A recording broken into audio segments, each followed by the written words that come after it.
that my mama cried. And all them drugs had my brain fried. I was knocking girls down like a drive-by. Good afternoon. Welcome to another episode of A Quiet Enemy. Excited to be here. We have a special guest, Pressure P. I would like to introduce my co-host. I am Mookie. The streets about to speak. And to our left, D'Angelo. I'm D'Angelo digital art curator. There we go. All right. We also want to take time out to give a shout out to Solo Visuals. Yep, Solo Visuals. I don't know the website right now, but Solo Visuals. You can look them up on Facebook and Instagram. So we appreciate you doing all the heavy lifting with the editing and recording our very important podcast. So we are at episode 4. We're really excited to be moving along here. We have so far had some very interesting guests, have talked about some very serious issues. We hope we are making the connections that we are hoping to make. And we hope we're really living up to sort of the goals of Quiet Enemy to really spread the word about mental health. Also normalizing, in other words, making it okay for people who are dealing with mental health to talk about mental health. But for now, our focus is on our very special guest, Pressure P. How are you? I'm all right. How about yourself? Good. Thanks for coming on the show, agreeing to be on the show. You have a very, very interesting story that I think can inspire so many people. And when I think about your story and, when Mook was telling me about you and what have you, I think the one word that came to mind was, here is the physical embodiment of courage. And so I would love for you to share your story and tell us a little bit about yourself. Well, 35. I know I don't look it, I look pretty young. I can't say I'm specifically from the south side of Chicago, but I'm from Chicago. I'm from the south side, I'm from the west side.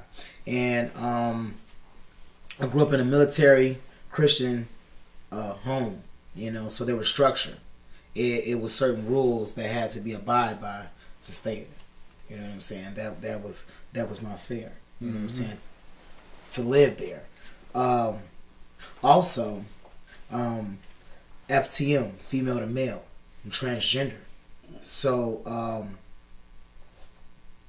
there's a lot of things that I'm up against on a day-to-day basis, but I don't like to ostracize that. I like to just be an energy, a vessel, and carry out my message. And I feel like there's a lot of misunderstanding in the urban communities when it comes to my lifestyle. You understand what I'm saying? A lot of people don't know why I became who I am. Pressure. Kills to pressure. Okay, to be exact. And the mental has a lot to do with it, because if I miss a shot, I can go crazy, you know what I'm saying? Or have When you say a shot, what do you mean specifically? So I inject myself every week with this testosterone, you know what I'm saying, that I'm prescribed. And that is my chemical balance to be able to be normal in everyday society. You know what I'm saying? And if I don't take this medicine, I could have a backlash, you know what I'm saying, and have an episode and go crazy, you know what I'm saying? So it's all tied into the mental aspect of it, but I'm here to answer whatever questions that you all may have, and to also let you know that we still bleed the same. Sure. You know what I'm saying? And I don't have a heaven or a hell to put anybody in, and you don't have one to put me in. So that's where I'm coming from. Okay. Well, what I want to ask you right quick is, going through your transition, what exactly did you deal with? So I was actually nice looking as a female, very nice looking to be exact. I was fine as hell. Okay. And I didn't have a lot of knowledge either. You know what I mean? So I had to deal with those people that wanted to fuck when I still was a stud. It was okay. Right. You understand what I'm saying? To society. But then it became a whole nother ordeal. We have bisexual men. But I still have certain parts.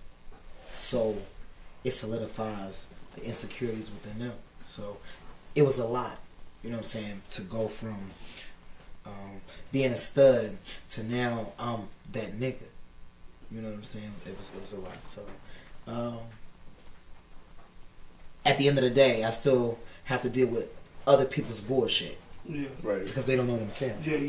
So. My question is it a difference or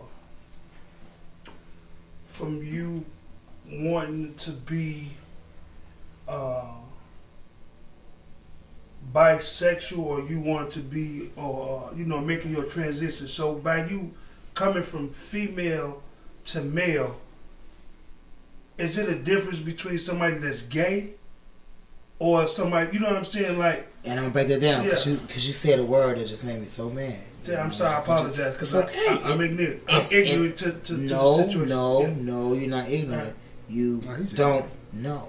Yeah. So that's why I'm here to educate you. I don't think I had a bisexual phase.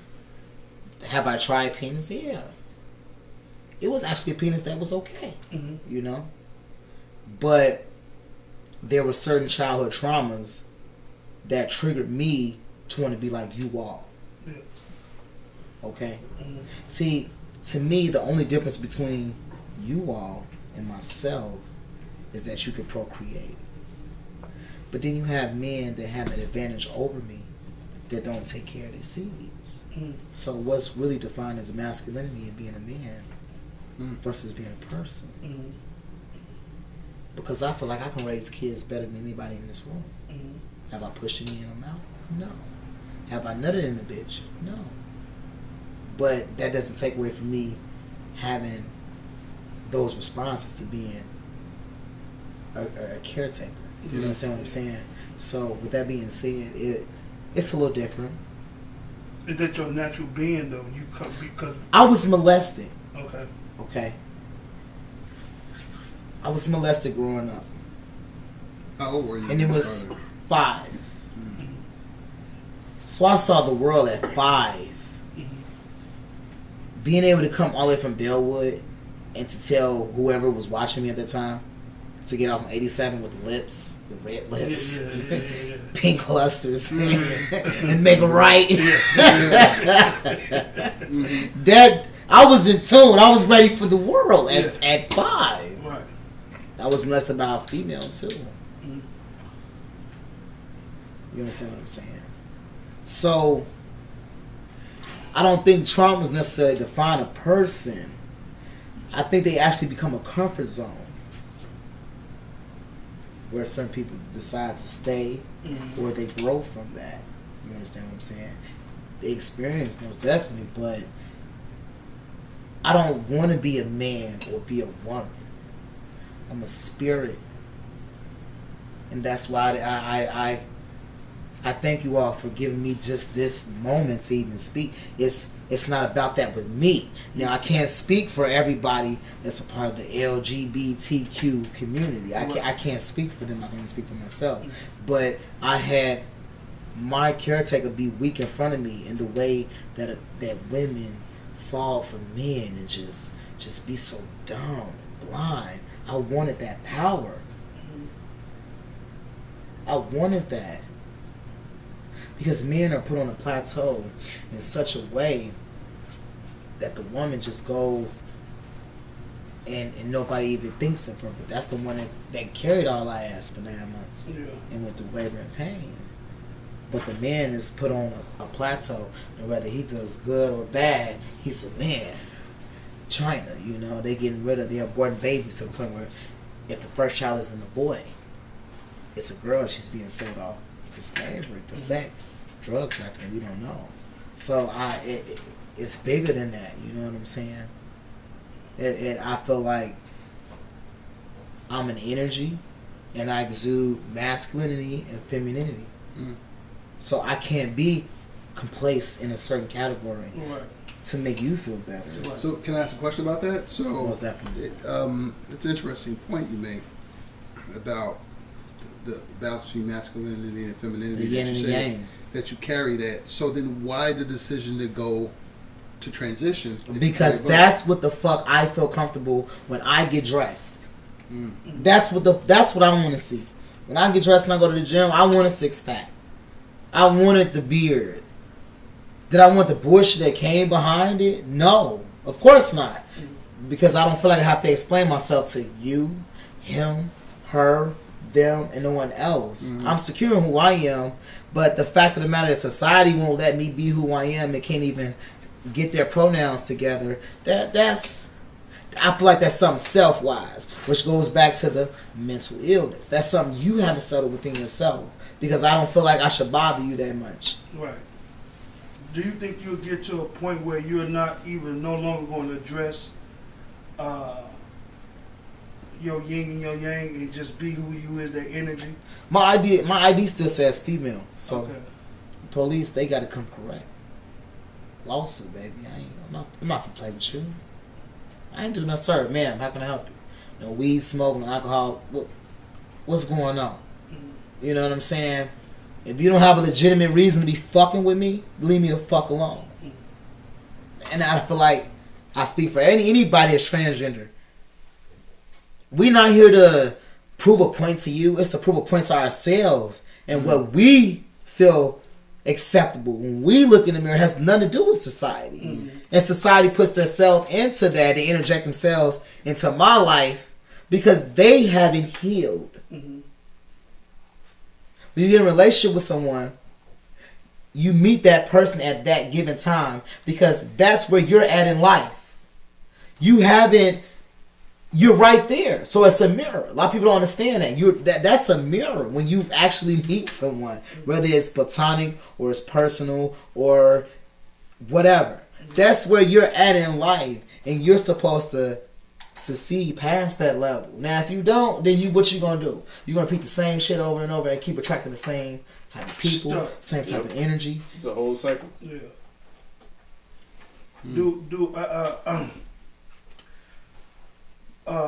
Now that you're taking the testosterone and all that, are you fully male now? Do you still got that man? Hell yeah, but when I don't take my shot, I be fucked up. I might get a little emotional. You don't have that made in China no more.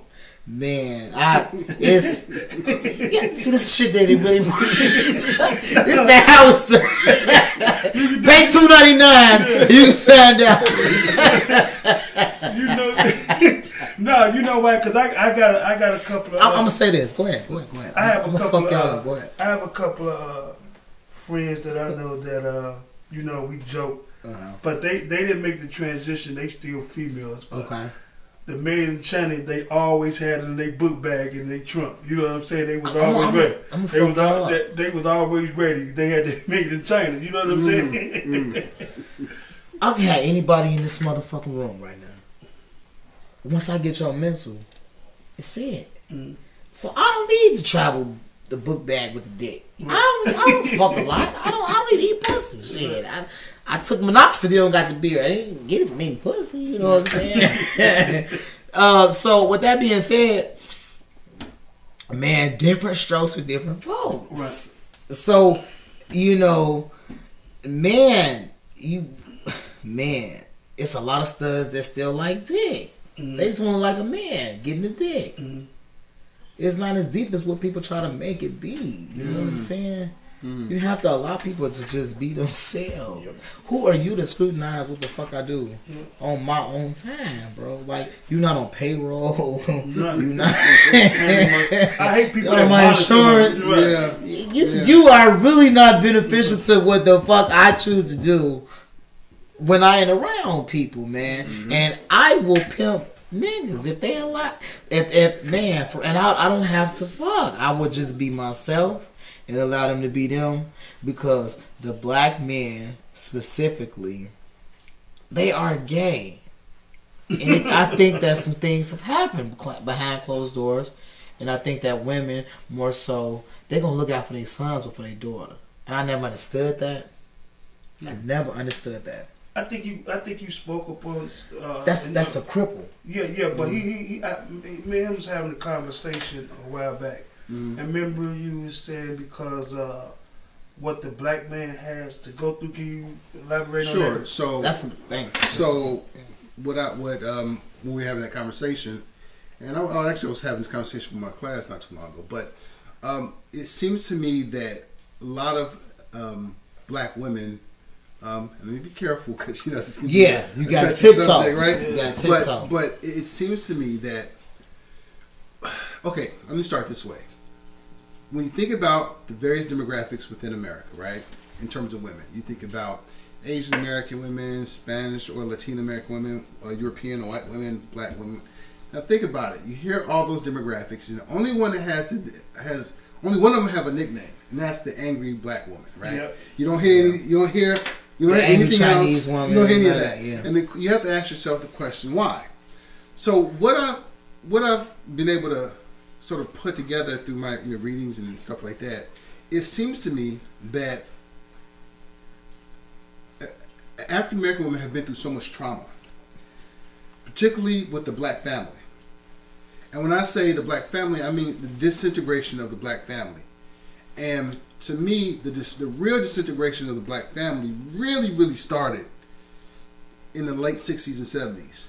And at the same time, ironically, that's when drugs really came into black communities. Mm-hmm. Was definitely. And drugs destroyed the black Most family. definitely. If you think about our experiences and our ancestors' experiences through slavery, even though slavery sort of destroyed the black families in a lot of ways, we always kind of crawled back to making improvements.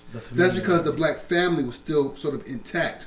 But after the late 60s, 70s, when drugs came into the black community, it destroyed the black community. And what it did was destroy the black family. Specifically, what I mean is it took the black male role model out of the family. And what happened? Either they got strung out, either they were killed, or they what? Went to jail. Incarcerated. So you still have these black children, right? They have to be raised. Who has to raise them? The mamas. The mother. So the mother has to play the role of who?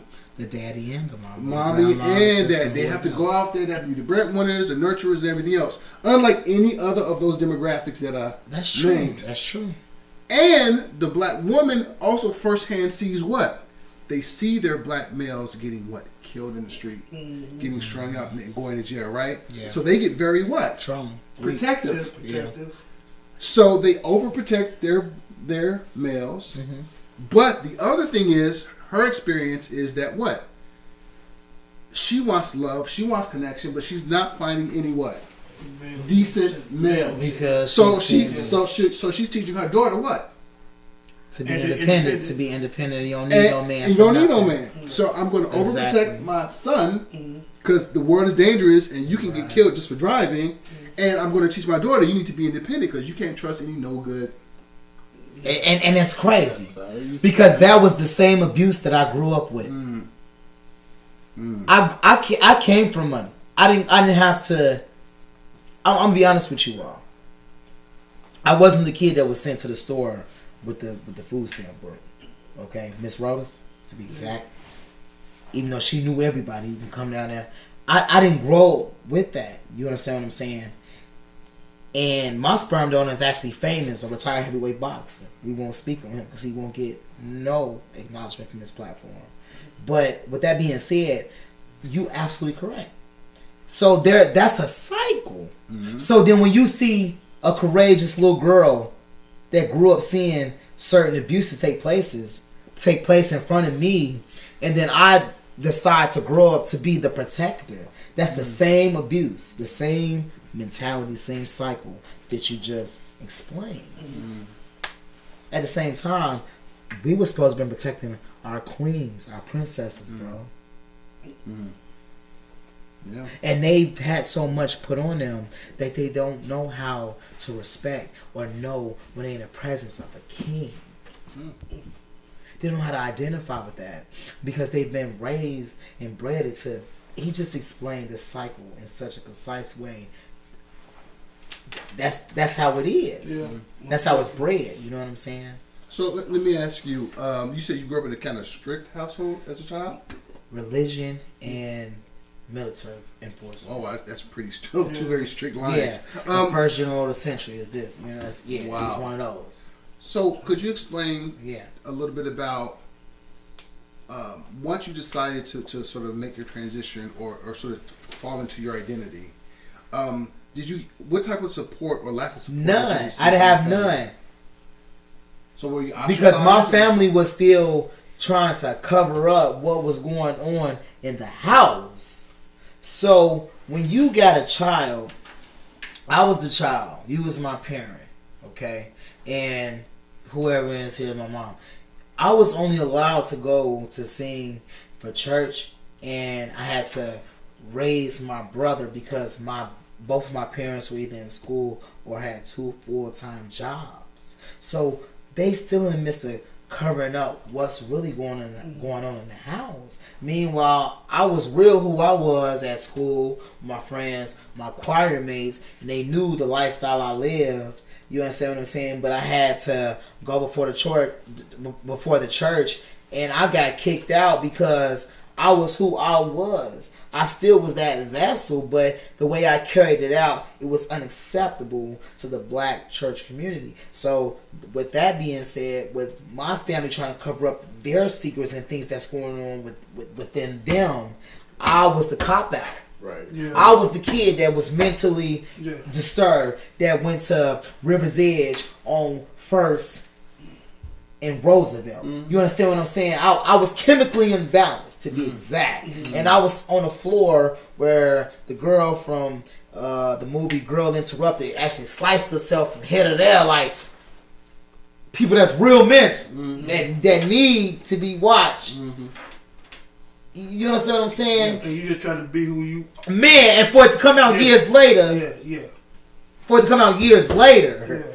And it's a whole different... So with them, Rondala, which is my birth name, Rondala was trying to tell us something, but because the package didn't look how we needed it to look, and we are a black church, and we doing this, that, and the third, and we got our own shit going on, and we stealing this from the community because we got shit to cover.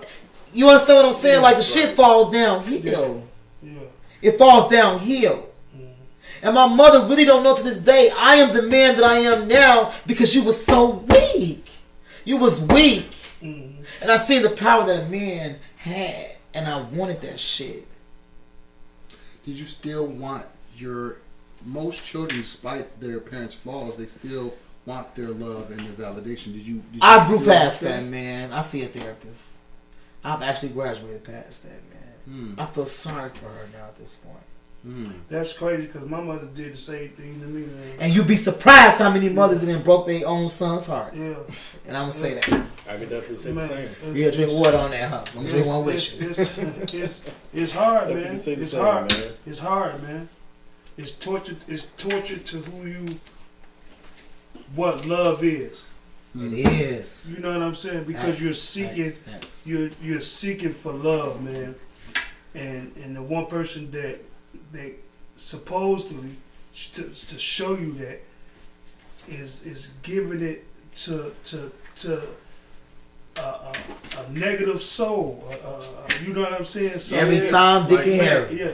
Go ahead. One thing I can say is about that is on my own personal See? past. And y'all don't have a voice. And I'm done. I'm done. Let me talk. Y'all don't have that voice. And see, that's why I'm here. That's why I was created. Because men go through so much. And a woman, they really been trained to deal with all this pain and hurt, not be gay, still wait on the man. At the end of the day, when you die, ain't no bunk beds in them caskets, bro. You have to be accountable for every fucking thing you do, G. It don't matter if you believe in God or not. This just, I would hope it's plain scientific, but I'm done. I'm done. I'm just chilling. And I want you to talk, bro, because this is shit that don't get out, bro. And this shit we have to mask and deal with. On top of being a father, on top of being a provider, on top of being the best son there is, all type of shit. You carrying other people's crosses and they ain't got shit to do with you, bro. Yep. That's not gonna get you to heaven. Carrying my baggage, bro. Your mom or your daddy baggage. That ain't got nothing to do with you, bro. What about you? I like flowers. I'm a nigga that like flowers. I'm done. I'm done. Send me some flowers. You wanna burn me? You wanna make my day right? Send me some motherfucking flowers. I like smelling motherfuckers. Gonna take care of my ice cubes. Hey, Pete, though, on another thing I want to ask you, bro. Like, I know now being a 35-year-old man, Man, it's fucked up. do you still deal with bullying? Every motherfucking day. I swear to God, every day. With my Jeep, bro. I got a 97 fucking Jeep. I done drove foreigns. Mook ain't no minute long. Moving on. I done had foreigns, y'all. I almost died in the foreign on some Kanye. He had to get his teeth put back in. My legs, I'm metal from the waist down. I am titanic from the waist down. And I almost died in a fucking foreign. I got a 97 Jeep Wrangler, y'all, that I got for the PP loan. I paid $6 motherfucking $1,000 for this fucking car, man. And when I tell you I ain't never had so many problems with people on the, it's like when the PP shit came on, everybody was a mechanic, everybody was a chef, everybody was whatever the fuck they was. Bro, with that hate. And that's why I say it goes back to a man's masculinity, his sexuality, bro. It shouldn't be shit that I do that trigger you, bro. Yeah. To make you act out of character. Yeah. If you haven't adjust something, a trauma or something that has bothered you. But now you're a threat though too. Exactly. And I'm either the gay nigga or the nigga that wants somebody bitch in the room. Or they bitch it's want you. It's one of the two. Or they bitch want you. Oh, stop. Yeah. I'm sorry. No game bang. I'm sorry. Don't stay in class on this shit. My bad. Exactly. So I'm always being targeted, bro. And it's to the point where I am a gun card holder. I can have guns, and I'm gonna pop your ass, dude. No, I'm sorry, man. I'm gonna pop you. Well, I hope you don't have to have. I ain't gonna kill him, but I'll pop you, bro. I ain't gonna lie. Because he ain't gonna be. He And I'm gonna call him like, look, this nigga was trying to take me out my Jeep, bro. I was at light. I was on 83rd and Loomis. This nigga tried these. Y'all come get his ass, G. I ain't kill him. Come get him. Let me ask a question. It seems like, and what I'm hearing as I'm hearing your story, and all the struggles and the reasons why you made your transition or what have you. What I'm not hearing as much as the emotional turmoil it caused you. Man, because I don't want to talk about that shit. I didn't bring y'all here for this. No, that's what we brought you here. Because there's going to be people listening who maybe... It was fucked up and I cried a lot, G. Like, that's crazy. But you seem to have found the strength and more than anything, a voice. Yeah, the confidence as well. And I think that's what a lot of people who are transgender or thinking about that transition may lack. And you seem to have a very clear one. How did you get to that space? At the end of the day, which is something that I've noticed that people don't like to do, accountability. Okay. What do you mean when by that? When I get up out my bed every day, right, and my feet hit the ground,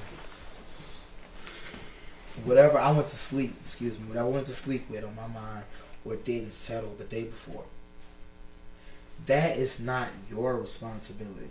That's my responsibility. You're only accountable for yourself. And I think that's where a lot of us go wrong or have went wrong, because we expect people to respond a certain way. You still have to give people a chance to be human. The only thing you in charge of is, do I want this motherfucker around me or not? Do I want to be bothered? Right. You cannot be woke and be around me. But I can delegate and know how much I'm gonna pour into you, how much of my energy you're gonna get. You understand what I'm saying? Because I'm not gonna pour into an empty vessel. I'm sorry, I'm not. If you can't pour into my cup when it's half empty or half full, and you need the same rejuvenation or whatever, I'm not pouring into no more empty cups. So every day when anybody wakes up, whether you are gay, straight, gender fluid, transgender, thinking about the next gender, it does not matter. You are responsible for your own emotions. And with that being said, childhood trauma and the things that did take place, that's on me to get help for. Because what I've noticed, and this is what Strange told me, I thought about being suicidal and, some more shit and this, that, and the third. And I'm not ashamed of it. He said, bro, you killing yourself or dying to be a sacrifice for your parents or for your mom to see, that's not gonna be it. You have to go and actually live and be happy. Something that they didn't have a chance or went forth to pursue. You understand what I'm saying? To that multitude, to, my happiness means everything to me. So this is what I'm going after. You have to live and surpass all of that. You know what I'm saying? You dying, that's not gonna teach us shit. And I don't want to die, not in vain.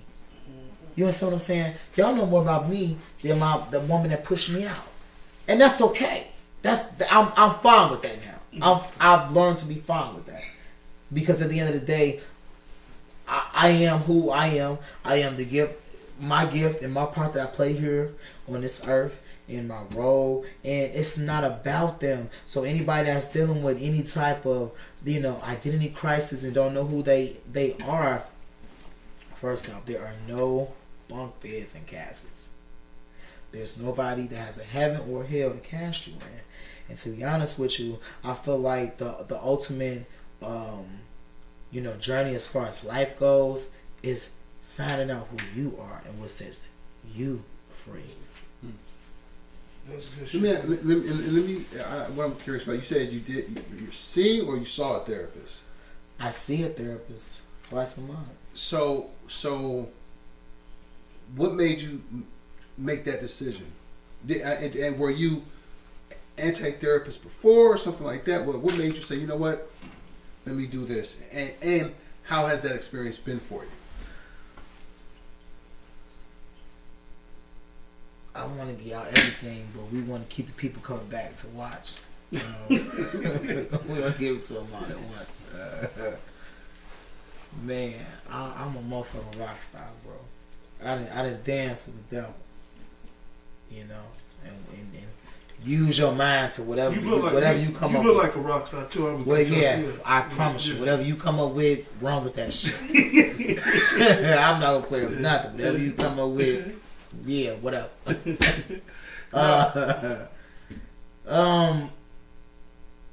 It's a choice. It's a choice. Am I still learning? But which goes back to the story I just told you. If I killed myself, right, and I've been there, like, I'm like, well, how is I a big ass family? How is it that my friends' parents know who I am, and can trust me to come over and activities, Christmas, Thanksgiving? I really do spend my life alone. Like, I am not invited to family get-togethers and shit like that. I'm not, bro. Like, for real, that fucks with me, bro. You know what I'm saying? When my accident happened and my birth mother came in or another woman bathed me, she's asking, well, who was this? I'm like, hold on, pause. Don't come here asking no questions. Because it took you 2 weeks to find me. You birthed me. Meanwhile, my stepfather's side of the family, they was there. You understand what I'm saying? Like, 2 days later, they were there. So don't come here asking no questions. Because my ex-wife asked for a divorce on my deathbed. I been through some shit, like some real Tyler Perry, Madea family type shit. And nah, you can't come here and ask these type of questions. You know what I'm saying? Because you ain't even fucking been around. Well, Pete, I'm gonna tell you like this, man. Before we close up, first of all, it's the honor to hear your story. Only the strong survive. I know your future is promising, and my whole thing is you can't, fuck anybody who's trying to monitor you. You know what I'm saying? But before we close out, we're going to hear the doctor, give his what is it called now? Synopsis. I keep on saying summary. We finna get into Dre's corner, y'all. Hear the doctor. Push out 10-4. Pressure Pete, thank you for being on the show, and I think you brought out some really important topics in terms of identity, and what I mean by that is having the courage to be yourself. And no matter what gender you are, what have you, most people have a problem and a fear of being themselves, whether because of social norms or restrictions or whatever the case may be. They fear the loneliness and the ostracization of just being who they are. And so you're an example of a person who's not afraid to live life being who they are. So that takes a lot of courage, and I think that's very respectable. I also think the thing that you brought up that's really important is in the decision that you make to be who you are and having the courage to do that, you do have to be accountable for that as well. Right? You cannot blame the world for your lack of happiness, your lack of meaning, your lack of purpose. That is squarely upon your shoulders to figure out. You have to establish your own rhythm in life. You do. And I think the thing that really stuck out to me that you said that really, as an existentialist, really resonates with me. You have a lot of reason to be angry with people, to not trust people, to tell people to fuck off. You have a lot of reason, and like you said, there's not a day you don't deal with bullying. When we asked you that question, yet you still said something that really touched me. You said you still have to give people a chance to be human. To me, that's a very profound way of looking at life, because ultimately we are all inherently interpersonal beings. And one thing that I always tell my students about what it means to be human is a guy named Dr. Harry Stack Sullivan said in this one genus postulate, he said we are all much more human than simply otherwise. And I think that's something that sort of you're a living testament to that, right? You have to always give people a chance to be human. And that's my summary or synopsis. We want to thank y'all for tuning in today for Quiet Enemy. Once again, I'd like to thank Pressure Pete, my co-host, Dr. Dre, A.K.E. Frank Lavish, D'Angelo. And before I go, Pete, get the strap. We out. I'm thinking about the day that my brother died, and all them tears that my mama cried, and all them drugs had my brain fried. I was knocking girls down.